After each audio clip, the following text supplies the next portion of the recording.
Assalamualaikum warahmatullahi wabarakatuh. Perkenalkan, nama saya Triana Juliantika, kelas 10 MIPA 3, akan mempresentasikan tentang sahabat Khulafaur Rasyidin masa Khalifah Umar bin Khattab.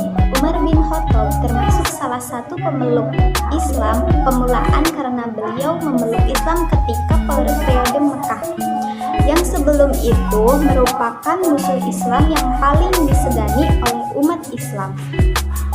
Umat Islam yang sebelumnya sembunyi-sembunyi dan takut untuk menyebarkan Islam, kini semakin berani berdakwah secara terbuka.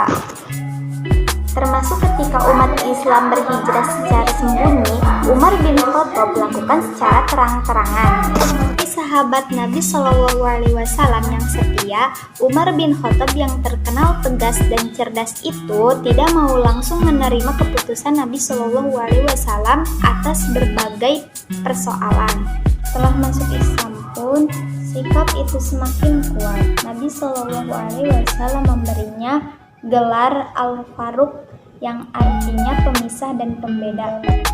Kehebatan Umar bin Khattab di bidang politik ditunjukkan ketika beliau mampu membuat kaum Muhajirin dan kaum Ansor saling rela mengangkat khalifah pertama, padahal sebelumnya mereka merebut dan merasa mempunyai hak mengambil alih kepemimpinan Nabi Shallallahu Alaihi Wasallam setelah beliau wafat. Umar bin Khattab ketika menjadi khalifah telah mengukir prestasi gemilang antara lain. Yang pertama, memperluas wilayah. Meski ketika Khalifah Abu Bakar As-Siddiq telah melakukan perluasan wilayah Islam, para pakar sejarah menyimpulkan bahwa kekayaan yang sebenarnya adalah pada masa pemerintah Umar bin Khattab, karena ketika itu kekuasaan wilayah Islam teramat spektakuler hingga terkenal sebagai masa Futuhat al-Islamiyah. Daerah kekuasaan Islam melebar hingga Suriah, Persia, dan Mesir. Kedua, menata administrasi dan keuangan pemerintah. Menata bidang administrasi dan keuangan pada masa pemerintahannya dilakukan oleh Khalifah Umar bin Khattab.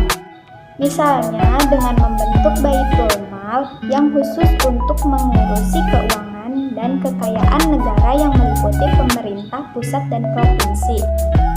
Keluar masuknya keuangan negara dipantau oleh bagian ini. Juga dibentuk Dewan Perang yang mengurusi administrasi pertahanan dan keamanan negara. Yang ketiga, penetapan kalender Hijriah. Prestasi lain yang dilakukan oleh Khalifah Umar bin Khattab adalah menetapkan sistem kalender Hijriah. Gunakan sistem kalender Masehi yang banyak digunakan oleh orang-orang non-Muslim. Kalender itu maka akan tampak perbedaan kebudayaan Islam dan non-Muslim hingga sekarang. Dan ada juga kemajuan yang dicapai pada masa Khalifah Umar bin Khattab, yaitu satu, adanya pembagian dari kekuasaan, dewan-dewan dalam pemerintah, menetapkan kalender Islam dan tahun Hijriah sebagai pemulaan tahun baru Islam. Masjid-masjid lebih indah dan megah, misalnya Masjidil Haram dan Masjidil Nabawi. Dari saya, mohon maaf bila ada kesalahan. Wassalamualaikum warahmatullahi wabarakatuh.